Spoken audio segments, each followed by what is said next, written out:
Vamos aqui para mais um momento da nossa reflexão semanal. E para isso eu quero ler com vocês no livro de Jeremias, lá no Antigo Testamento. Eu vou ler apenas do versículo 1 até o versículo número 6. Mas eu recomendaria que você aí na sua casa, quem sabe agora mesmo, você possa dar uma pausa no vídeo e leia todo o texto. Recomendo que você faça isso desde o versículo 1 até o versículo 17, para que você possa entender melhor.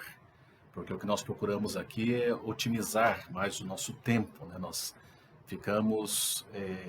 procuramos ficar dentro de um tempo onde você possa assimilar melhor aquilo que queremos transmitir. Mas leia na sua casa, tá bom?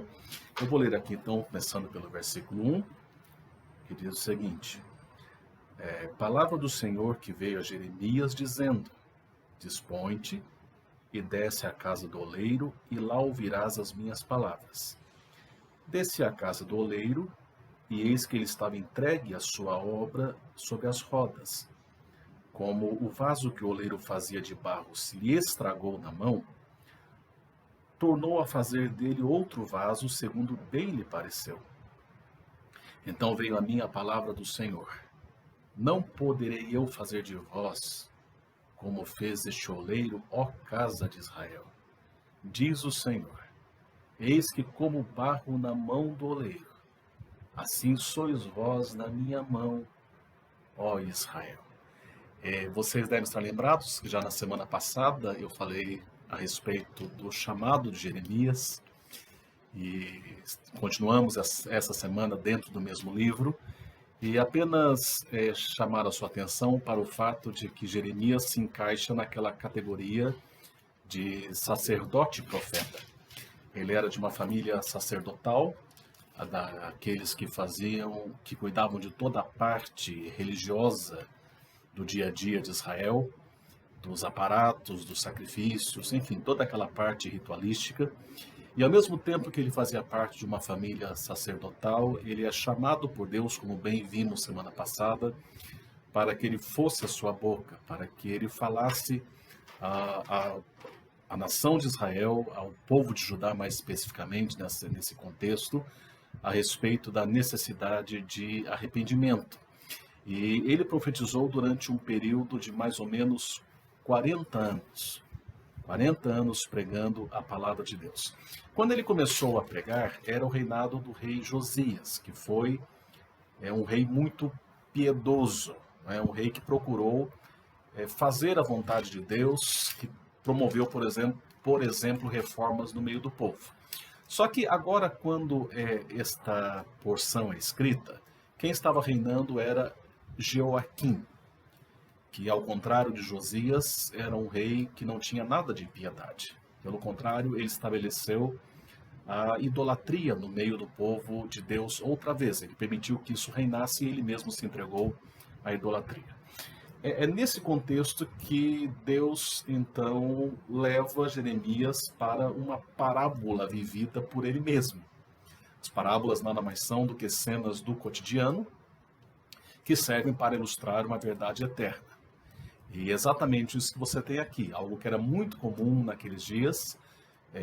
Deus manda que Jeremias desça até a casa do oleiro, e indo ali, Deus fala diretamente com Jeremias, relacionando a sua palavra à necessidade de arrependimento do povo de Deus. E aqui nós temos basicamente duas visões, ou dois significados dentro dessa visão, melhor dizendo. Eu tenho aqui anotado, né? O primeiro deles, aparecendo aqui no versículo 6, até onde nós lemos, é a soberania de Deus. O Deus que é, conforme o nome mesmo indica, soberano, aquele que tem o poder de reger todas as coisas. Primeiramente, destacar que existe somente um que é soberano. Todas as demais coisas são derivadas de Deus e, portanto, a ele subordinadas. Por mais relevantes que se apresentem, por mais que nós possamos dar importância a essas coisas, por mais que nós as valorizemos, possamos atribuir muito valor, todas as coisas e todas as pessoas, tudo quanto exista no mundo, extremamente, infinitamente inferior a Deus. Existe apenas um que de fato tem o poder de reger sobre tudo e sobre todos.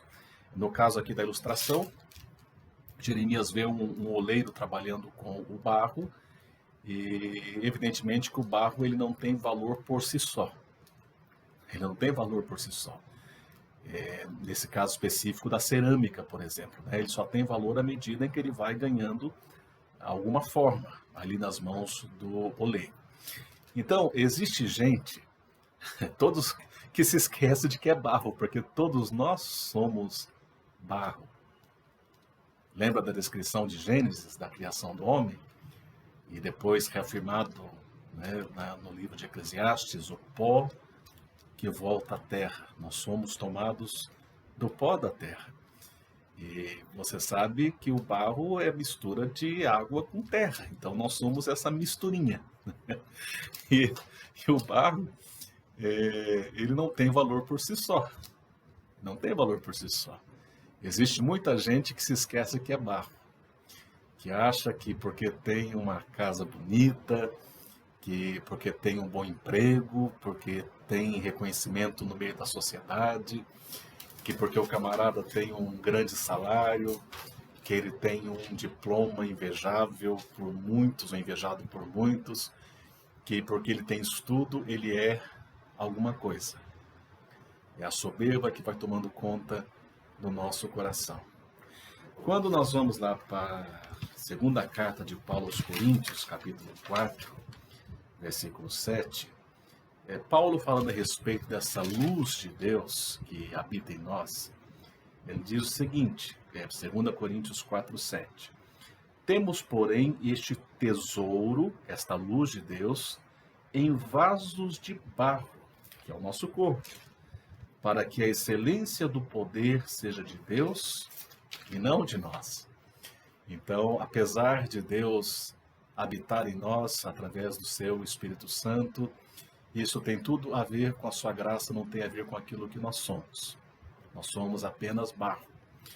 E você sabe que, evidentemente, de uma maneira diferente do ferro, do aço, do bronze, que são duráveis, né? Você tem dificuldade para manuseá-los, a não ser aquecidos, o barro se espatifa à toa.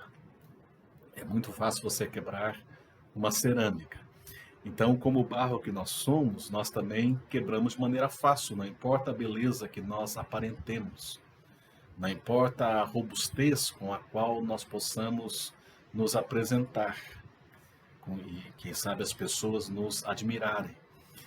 Quando nós nos deparamos com o chão da vida, com o solo da existência, muitas vezes nós nos quebramos. Quando os nossos projetos desmoronam, a nossa esperança se acaba, a nossa fé fica abalada, a nossa alegria se vai, dando lugar muitas vezes a uma depressão. E tudo isso serve para nos lembrar o seguinte: nós somos apenas barro. Nós não estamos no controle. Não importa o quanto você tenha crescido, deixe-me enfatizar mais uma vez, ou a importância que outros lhe dão. Quantos que se julgavam importantes e no fim das contas o pó voltou à terra. Então todos nós, você sabe, o nosso destino é voltarmos ao pó. Então aí morre, você vai ao cemitério, ali morrem todas as tipo de soberba, todo e qualquer orgulho, toda e qualquer vaidade, todo e qualquer poder humano. Tudo isso se acaba quando o pó volta à terra. Deus é o único soberano. E convém destacar que, sendo ele soberano, ele faz aquilo que ele quer com o barro. É exatamente essa a visão que Jeremias tem. É o oleiro que estava ali com aquela roda, né? Para quem lembra daquele filme Ghost, O Outro Lado da Vida, você lembra? Da Demi Moore ali moldando, né? Exatamente aquilo, é uma roda, e ele ia girando com os seus pés, e ao mesmo tempo que ele gira com os seus pés, ele coloca ali o barro e ele vai dando a forma que ele deseja. E diz aqui o texto que nessa visão de Jeremias, chegou um momento em que a coisa não estava como ele gostaria que fosse, como o oleiro queria que fosse. Então, ele desmanchou aquele barro e ele começou a fazer tudo de novo. E assim também Deus faz conosco. Deus pega esse barro insignificante que somos nós, mas que é valioso aos seus olhos. E ele torna a moldá-lo conforme a sua vontade. Ele é aquele que tem o domínio absoluto sobre as nossas vidas, que tem as rédeas da nossa existência, que nos leva, usando outra figura de linguagem empregada por Jesus, como o vento, ele nos leva para um lado ou para o outro segundo o seu bem-querer. Quantas e quantas situações nas quais nós estávamos tão seguros, e às vezes até nos esquecendo de Deus, e ele pega esse barro que somos nós. E ele então desfaz, tira as nossas estruturas, aquilo no qual nós confiávamos tanto, e ele começa a moldar as nossas vidas outra vez. Dito isso, convém lembrar que o barro, ele não tem querer, ou antes que o seu querer não prevalece sobre o querer do oleiro. É uma conclusão natural. Quando a gente lê, por exemplo, Isaías capítulo 45, versículo número 9, diz aqui o texto: ai daquele que contende com o seu Criador, e não passa de um caco de barro entre outros cacos. Acaso dirá o barro ao que lhe dá forma: que fazes? Ou a tua obra não tem alça? Ai daquele que diz, e aí segue, né? Não é o caso aqui de lermos todo o texto, mas ele está falando desse desejo, às vezes, de ficar contendendo com Deus. Olha, Deus não se assusta com os nossos questionamentos, com as nossas perplexidades diante de certas situações. O que aqui se está falando é de um espírito rebelde, é de um espírito que não quer de forma alguma se conformar à vontade de Deus, que se esquece que como um barro nós estamos entregues na mão de Deus e Ele tem o direito absoluto de fazer de nós o que Ele quiser. Ele é totalmente livre para fazer de nós o que bem deseja, o que Ele tem planejado desde a eternidade, e ao longo dessa nossa caminhada Ele vai lançando mão de processos para alcançar o seu objetivo, que é bom que se frise, é o melhor para nós, mesmo que não pareça num primeiro momento. Ele não tem que dar explicações ao barro. Nós não obedecemos a Deus porque Ele nos dá satisfações. Ele não precisa fazer isso. Ele é soberano. Não se esqueça disso. Nós não seguimos a Deus porque Ele nos dá todas as razões, os porquês de tudo. Porque nos mostra claramente todas as coisas como são. É somente naquele dia, quando estivermos na sua presença, que nós seremos conhecidos, nós conheceremos, melhor dizendo, como também somos conhecidos, e várias coisas se esclarecerão. Mas Ele não nos deve satisfação. A razão de estar agindo desta maneira ou daquela outra maneira. Deus, Ele é absolutamente soberano, Ele rege o mundo agora através daquele que disse: toda autoridade me foi dada no céu e na terra, que é Jesus Cristo. E Ele é quem conduz as nossas vidas e o faz como deseja. Mas é bom que se frise. Ele o faz sempre objetivando o nosso bem e, sobretudo, a sua glória. O objetivo de Deus é que Ele mesmo seja glorificado. O segundo ponto que chama a atenção aqui nesse texto de Jeremias não é apenas a soberania de Deus, mas é também o lado da responsabilidade humana. Isso está na sequência do versículo 7, que nós não lemos, mas eu animei você para que o faça na sua casa. O que é que o versículo 7 até o 17 vai nos mostrar, e aqui eu quero resumir, outra vez pela questão do nosso tempo. É o seguinte: o fato de Deus ser totalmente soberano não nos exime das nossas responsabilidades. Não é uma desculpa para que, bom, então nós caiamos no determinismo. Olha, Deus faz as coisas como Ele quer, então quem resistirá à sua vontade?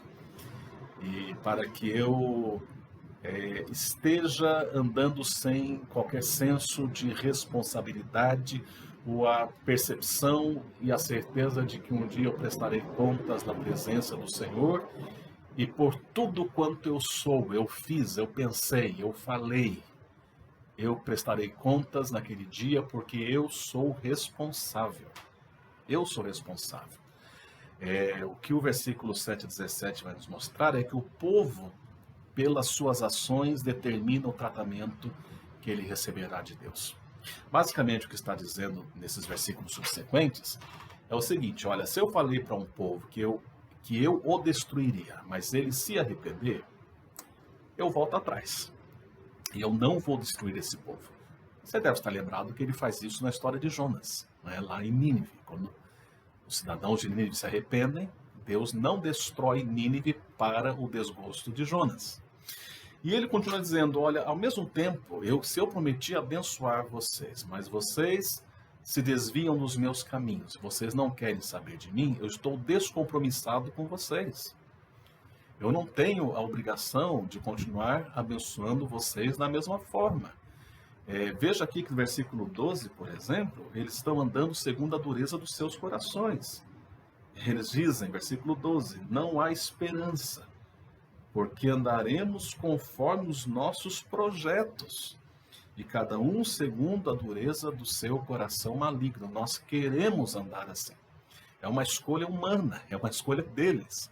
Eles optaram pela idolatria e aqui diz o texto, vocês vão colher os resultados disso.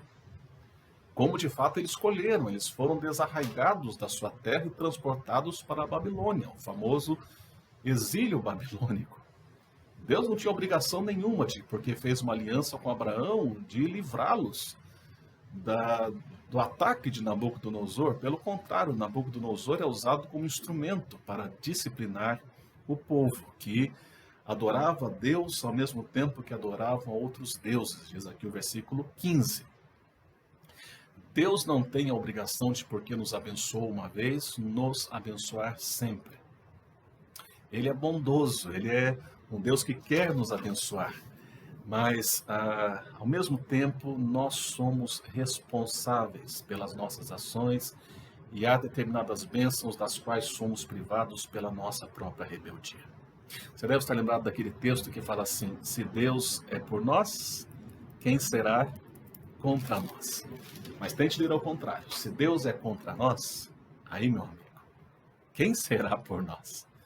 A boa notícia é que Deus sempre nos dá a oportunidade do arrependimento, porque você note que a mudança da ação de Deus não tem a ver com a sua instabilidade, com Deus ser bipolar, tem a ver com o comportamento do povo. Deus age com critérios. Se vocês me amarem de todo o coração, se vocês se voltarem a mim, eu vou derramar todas as bênçãos sobre vocês. Mas caso contrário, vocês delas serão privados. Concluindo, que eu já estou avançando aqui, o nosso reloginho não para. Note que nesse texto lido, o oleiro não jogou o barro fora quando a coisa não deu certo. Ele pegou o mesmo barro e ele começou de novo. Ele continuou fazendo, trabalhando naquele barro, para dele fazer algo útil. E assim também é conosco. Deus não nos descarta.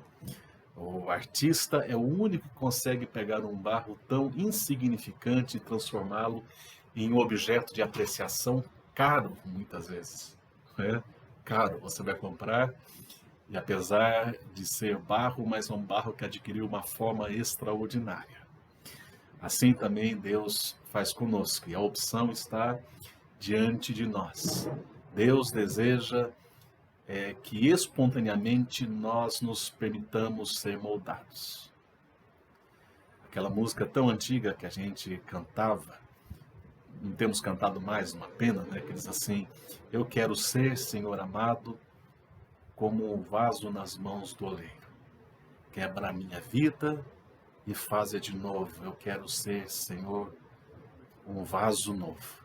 É um ato de entrega, é uma submissão, um curvar-se diante do Senhor e dizer: eu estou aqui, molde a minha vida. Nos permitirmos ser moldados segundo o padrão de Deus. É isto, ou então continuarmos vivendo, querendo viver segundo o nosso jeito, segundo aquilo que nós achamos melhor. Mas Deus quer que nós nos submetamos voluntariamente. Deus se importa tanto conosco que Ele nos avisa. Ele quer nos abençoar, Ele quer completar o seu processo da maneira menos dolorosa, muitas vezes, do que seria no meio da nossa rebeldia. De temos que aprender pela dor, não pela submissão. Eu quero concluir lembrando uma passagem onde Deus fala a Israel, lá no livro de Deuteronômio, capítulo 30, versículo 19, e Deus diz o seguinte: olha, eu te propus a vida e a morte, a bênção e a maldição. Escolhe, pois, a vida para que vivas, tu e a tua descendência. Descansemos nas mãos daquele Deus que controla todas as coisas e que tem as nossas vidas em suas mãos. Não precisamos temer, precisamos tão somente nos submeter. E ao mesmo tempo que haja em nós esse senso de responsabilidade, de saber que um dia nós estaremos diante do Senhor e a Ele prestaremos conta. E somos responsáveis pelos nossos atos e rogar a Ele que nos dê graça para caminharmos segundo a sua vontade ao longo da nossa caminhada. Que Deus assim nos abençoe e nos ajude. Em nome de Jesus.